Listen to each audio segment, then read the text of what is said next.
दोस्तों, अगर मैं आपसे कहूं कि जिस कंपनी पर सेबी ने 15,15,000 करोड़ की कथित रेवेन्यू इन्फ्लेशन का आरोप लगाया है, उसी कंपनी में भारत की सबसे बड़ी बीमा कंपनी एलआईसी की 10.80% हिस्सेदारी है। और यही कंपनी भारत की मैन्युफैक्चरिंग रेवोल्यूशन में बैटरी और एडवांस केमिस्ट्री सेल्स की प्रोजेक्ट्स में भी हिस्सेदारी रखती है। तो क्या आप विश्वास करेंगे? क्या यह सिर्फ कॉर्पोरेट गवर्नेंस का मामला है कि यहाँ पे भारत की बैटरी पीएलआई स्कीम, एलआईसी का ड्यू डिलिजेंस और इंडस्ट्रियल पॉलिसी गवर्नेंस की भी सबसे बड़ी परीक्षा है। आज हम बात करेंगे राजेश एक्सपोर्ट्स की, जिस पे काफ़ी बड़ा स्कैम का मामला सामने आया है। सेबी और एलआईसी का इस बारे में क्या कहना है और भारत की मैन्युफैक्चरिंग स्ट्रेटेजी इससे कैसे प्रभावित है। बैटरी एनर्जी स्टोरेजेस और इलेक्ट्रिक व्हीकल्स में जो सेल यूज होते हैं, यह कंपनी इसकी एडवांस केमिस्ट्री सेल की पीएलआई भी ले चुकी है। तो इन सब चीज़ों का हमारे इंडियन इकोनॉमी और कितने सारे सेक्टर्स पे इम्पैक्ट पड़ रहा है, इसके बारे में ये डिटेल विश्लेषण है। तो सबसे पहले समझते हैं ये कंपनी राजेश एक्सपोर्ट करती क्या है और इसकी कहानी क्या है। राजेश एक्सपोर्ट कोई छोटी कंपनी नहीं है। यह भारत की सबसे बड़ी गोल्ड रिफाइनिंग और ज्वेलरी एक्सपोर्ट की कंपनी में से एक है। कंपनी की स्थापना बेंगलोर में हुई और समय के साथ यह दुनिया की सबसे बड़ी गोल्ड प्रोसेसिंग नेटवर्क्स में शामिल हो गई। 2015 में कंपनी ने स्विट्जरलैंड की सबसे प्रसिद्ध गोल्ड रिफाइनरी वेलकैम्बी में लगभग $400 मिलियन में उसका अधिग्रहण किया। उस समय इस अधिग्रहण को भारतीय कॉर्पोरेट इतिहास की सबसे बड़ी ग्लोबल एक्विजिशंस में से एक माना गया। यह समय ऐसा था जब राजेश एक्सपोर्ट को भारत की ग्लोबल सक्सेस स्टोरी कहा जाने लगा था। लेकिन गोल्ड बिजनेस तक सीमित रहने के बजाय कंपनी ने बैटरी मैन्युफैक्चरिंग और advance chemistry cell manufacturing sector में भी प्रवेश किया। भारतीय सरकार की महत्वाकांक्षी advance chemistry cell battery PLI scheme, performance linked scheme में के तहत राजेश एक्सपोर्ट को सेल मैन्युफैक्चरिंग कैपेसिटी भी आवंटित की गई है। यानी एक तरफ कंपनी गोल्ड इंडस्ट्री की दिग्गज खिलाड़ी थी और दूसरी तरफ भारत की इलेक्ट्रिक व्हीकल्स और बैटरी एनर्जी स्टोरेज के इकोसिस्टम की मैन्युफैक्चरिंग के लिए सेल मैन्युफैक्चरिंग का भी काम करना चाहती थी, इसका भी हिस्सा बन रही थी। लेकिन आज वही कंपनी 15,15,000 करोड़ के कथित रेवेन्यू इन्फ्लेशन के आरोप के कारण सुर्खियों में है। हाल ही में सेबी ने राजेश एक्सपोर्ट और उसकी स्विस सब्सिडरी वेलकैम्बी से जुड़े वित्तीय लेन देन और रेवेन्यू रिपोर्टिंग्स पर गंभीर सवाल उठाए हैं। सेबी के अनुसार कथित रेवेन्यू इन्फ्लेशन लगभग 15,15,000 करोड़ तक हो सकता है। ध्यान रहे, यह सभी आरोप हैं, मामला जांच के अधीन है। पर आप तो जानते ही हैं, धुआं वहीं से उठता है जहां आग लगी होती है। कंपनी ने सभी आरोपों को खारिज किया है और कहा यह जा रहा है कि जांच में सारी एजेंसियों का यह सपोर्ट कर रहे हैं। लेकिन सवाल उठाना संभव है, क्योंकि यह जो आंकड़ा है 15,15,000 करोड़ का, ये कोई छोटी रकम नहीं है। यह कई देशों के जीडीपी से भी बड़ा आंकड़ा है। यहाँ सबसे इम्पोर्टेंट बात यह है कि इस पूरी कहानी का सबसे संवेदनशील हिस्सा बैटरी पीएलआई के अलावा एलआईसी का इसमें इन्वॉल्वमेंट है। एलआईसी राजेश एक्सपोर्ट्स में लगभग 10.80% की हिस्सेदारी रखती है। यह कोई छोटा निवेश नहीं है। यह वही एलआईसी है जिसमें करोड़ों भारतीय अपने जीवन भर की बचत निवेश करते हैं। और जब हम एलआईसी का नाम सुनते हैं तो एक लाइन तुरंत याद आती है, जिंदगी के साथ भी, जिंदगी के बाद भी। लेकिन अब निवेशकों के मन में सवाल उठ रहा है कि अगर सेबी इतनी बड़ी वित्तीय अनियमितताओं के आरोप लगा रही है, तो क्या एलआईसी जैसे बड़ी संस्थान जो निवेशकों के लिए सारी उनके फंड्स को इन्वेस्ट करती है इन बहुत सारे स्टॉक्स में, ताकि उनको अच्छा इंटरेस्ट और अच्छा ग्रोथ मिल सके, क्या ऐसे इंस्टीट्यूशनल इन्वेस्टर की जिम्मेदारी केवल शेयर खरीदने तक सीमित रहती है, या उन्हें कॉर्पोरेट गवर्नेंस पर भी सक्रिय निगरानी रखनी चाहिए? यह सवाल सिर्फ राजेश एक्सपोर्ट का नहीं है, यह करोड़ों भारतीयों के विश्वास का सवाल है। लेकिन असली कहानी बैटरी पीएलआई की है, और यहीं से यह मामला और बड़ा हो जाता है। राजेश एक्सपोर्ट केवल गोल्ड बिजनेस में नहीं, उसे भारतीय सरकार ने advance chemistry cell battery performance linked scheme का भी पार्ट बनाया, और उसमें ये सेल मैन्युफैक्चरिंग कैपेसिटी का आवंटन भी इनको किया गया है। भारत ने बैटरी मैन्युफैक्चरिंग के लिए करीब 18,100 करोड़ रुपए की पीएलआई स्कीम लॉन्च की थी।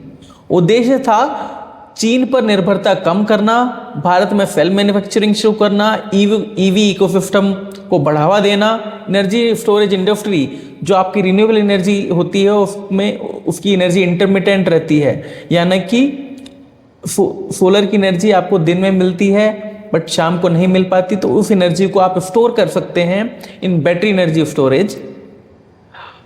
आपकी जैसे घर में यूपीएस होते हैं, वैसे ग्रिड स्केल पे यूटिलिटी स्केल प्रोजेक्ट्स के बैटरी एनर्जी स्टोरेज प्रोजेक्ट लगाए जाते हैं।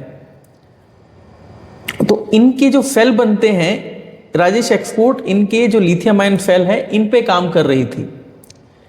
लेकिन अब सवाल ग्राउंड रियलिटी का है। आप देखें कि सरकार ने जो एडवांस केमिस्ट्री सेल पीएलआई है वो कुछ चुनिंदा कंपनियों को कॉम्पिटिटिव बिडिंग के थ्रू आवंटित करी थी। इसमें पहला नाम आता है ओला इलेक्ट्रिक का। इसका अभी 20 गीगावाट आवर का प्लान था battery and advance chemistry cell का प्लांट लगाने का, पर अभी ग्राउंड रियलिटी क्या है? ओला इलेक्ट्रिक को लगभग 20 गीगावाट आवर का सेल मैन्युफैक्चरिंग कैपेसिटी आवंटित हुआ था, लेकिन विभिन्न सार्वजनिक रिपोर्टों और उद्योगों के जो रिपोर्ट्स हैं उनके अनुसार वास्तविक अभी सिर्फ 5 गीगावाट आवर का आसपास ही ये एडवांस केमिस्ट्री सेल का मैन्युफैक्चरिंग कैपेसिटी उन्होंने लगाया है, बाकी एग्जीक्यूशन में है। घोषणा क्षमता और ग्राउंड मैन्युफैक्चरिंग में अभी भी इतना बड़ा गैप सारी चीज़ें उजागर कर देता है। दूसरी कंपनी थी रिलायंस। बड़े वादे लेकिन देरी चल रही है उनके प्रोजेक्ट यूनिट को लगाने के लिए भी। आप गीगा फैक्ट्री और सेल मैन्युफैक्चरिंग की समस्याएं लगातार बढ़ती जा रही हैं, और फाइनली हो क्या रहा है कि जो इंडिया में जो सेल मैन्युफैक्चरिंग जो इकोसिस्टम है उसमें डेवलपमेंट बहुत धीरे हो रहा है। कमर्शियल प्रोडक्शन का इंतजार सभी को है, जो कि अभी बहुत दूर की कहानी लग रही है। एक और कंपनी निकल के आई थी जो कि हुंडई ग्लोबल मोटर्स है। इस कंपनी का बैटरी पीएलआई उन्होंने पहले ही छोड़ दिया। इनको कैपेसिटी एलोकेट हुई और उसके बाद तुरंत ही इन्होंने वो कैपेसिटी को सरेंडर कर दिया। सरकार को क्षमता का पुनः आवंटन करना पड़ गया, यानी आवंटित क्षमता का एक हिस्सा कभी उत्पादन तक पहुंचा ही नहीं और उसका फिर से टेंडर कॉल किया गया। तो सवाल मिनिस्ट्री ऑफ हैवी इंडस्ट्री से भी है कि अब सबसे बड़ा प्रश्न जो निकल के आता है कि अगर यह चयनित कंपनियां पर इतना बड़े वित्तीय आरोप लग रहे हैं तो क्या चयनित कंपनियां परियोजना छोड़ सकती हैं? और अगर कोई परियोजना समय पर आगे नहीं बढ़ रही है तो क्या मिनिस्ट्री ऑफ हैवी इंडस्ट्रीज का मॉनिटरिंग मैकेनिज्म पर्याप्त है? क्या पीएलआई अवॉर्डिंग कमेटी केवल कैपेसिटी एलोकेट कर रही है और ऑन ग्राउंड एग्जीक्यूशन की कभी ट्रैक रख नहीं रही है? और जो कंपनियों में अनियमितताएं आ रही हैं तो उस पर मिनिस्ट्री ऑफ हैवी इंडस्ट्रीज का क्या कहना है? भारत को बैटरी मैन्युफैक्चरिंग में चीन, कोरिया और अमेरिका के मुकाबला करना है। ऐसे में हम सिर्फ पावर पॉइंट प्रेजेंटेशंस नहीं, फैक्ट्री प्रोडक्शन मायने रखता है, जो कि अभी कहीं कहीं दूर दूर तक नहीं दिख रहा है। एग्जीक्यूशन की असली परीक्षा आपके अगले 2 से 4 सालों में जो सेल मैन्युफैक्चरिंग कैपेसिटी लगने वाली है इंडिया में, और ये PLI स्कीम जो जिनको टैक्स पेयर्स मनी से परफॉर्मेंस लिंक्ड इंसेंटिव स्कीम के तहत ये प्रोजेक्ट्स एलोकेट किए हैं, उनका प्रोग्रेस इसका सही मापदंड है और उसका एग्जीक्यूशन। तो ये दोस्तों पहली बार नहीं है कि इतने बड़े स्कैम सामने आए हैं। भारत में पहले काफी सालों की हिस्ट्री रही है जहां पे ऐसे स्कैम सामने आते रहे हैं। 1992 में अगर आपको याद हो तो हर्षद मेहता स्कैम आया था, वो 4000 करोड़ का था, जहां पे फर्जी बैंक रसीदों के जरिए शेयर बाजार में हेरफेर का मामला था। तो इससे सेबी को मजबूत शक्तियां मिली और इससे काफ़ी सारा हमारा जो सेबी को पावर जो एलोकेट हुआ है उसमें उनको काफ़ी हेल्प मिला इन चीज़ों पे नज़र रखने की। 2001 में केतन पारेख स्कैम हुआ, वहाँ पे 1200 करोड़ का प्राइस मैनिपुलेशन और सर्कुलर ट्रेडिंग का मामला था। अब इससे क्या हुआ कि ब्रोकर मॉनिटरिंग और सर्विलेंस सिस्टम हमारे मजबूत हुए। 2009 में जब सत्यम स्कैम आया तो वो 14,000 करोड़ का स्कैम था, बहुत बड़ा स्कैम था। यहाँ पे कॉर्पोरेट गवर्नेंस फ्रॉड का मामला सामने आया। कंपनी ने वर्षों तक नकली प्रॉफिट शो किए और कैश इन द बैंक दिखाया, लेकिन क्या हुआ कि कॉर्पोरेट गवर्नेंस और ऑडिटर अकाउंटेबिलिटी में इसके बाद ये स्कैम सामने आने के बाद काफ़ी अकाउंटेबिलिटी पे काफ़ी सारे रूल्स एंड रेगुलेशंस बने और इसमें ग्रोथ हुआ। इसके बाद NSEL का एक क्राइसिस आया जो कि 5,600 करोड़ का था। ये 2013 की बात है, जहाँ पे फर्जी कमोडिटी कॉन्ट्रैक्ट्स पे हेरफेर का मामला सामने आया। तो इसके बाद इंडियन गवर्नमेंट ने इससे सीख के कमोडिटी मार्केट रूल्स में काफ़ी सारे रेगुलेशंस चेंज किए। 2018 में आप सबको पता है कि नीरव मोदी स्कैम सामने आया जो कि 11,400 करोड़ रुपए का था। यहाँ पे फ्रॉडुलेंट लेटर्स ऑफ अंडरटेकिंग का मामला सामने आया और बैंकिंग रिफॉर्म्स और स्विफ्ट कंट्रोल इससे हमने मजबूत किए। 2019 आते आते DHFL का केस सामने आया। ये आंकड़ा उस समय का सबसे बड़ा आंकड़ा था। 34,000 करोड़ का फंड डाइवर्जन और फाइनेंशियल इरेगुलेटरीज का मामला सामने आया। इससे NBFC मॉनिटरिंग और इंसॉल्वेंसी फ्रेमवर्क पे मजबूत किया गया। अभी जो ये मामला सामने आया है 2026 में राजेश एक्सपोर्ट का, इसने सारे रिकॉर्ड तोड़ दिए। 15,00,000 करोड़ का जो मामला है, तो ये एक बहुत बड़ा कॉर्पोरेट फाइनेंशियल रिपोर्टिंग कंट्रोवर्सी बनती जा रही है। यहाँ पे जो सबसे बड़ा क्वेश्चन है वो ये है कि इस मामले के बाद क्या बैटरी PLI मॉनिटरिंग बदलेगी?